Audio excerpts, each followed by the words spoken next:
আর চিরাচন্দ্রকে আমবাগানে phone করে পড়াতে করে পেরেছিল কেড়ে নেবে বাংলায় চিড়ে টুকরো টুকরো করে খাবে এই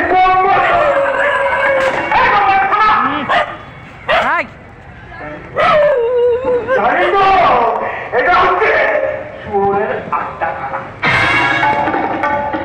এখানে অন্যায় অত্যাচারের বিচার হয় না, এখানে কিভাবে প্রতিবাদকে রুষ্ট করে দেওয়া হয় তার আলোচনা হয়।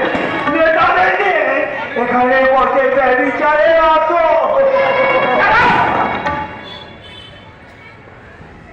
এই তুমি তোমরা ভয় পেয়ে গেলে ভয় পেয়ে গেলে আসলে তোমরা আমার ক্যামেরা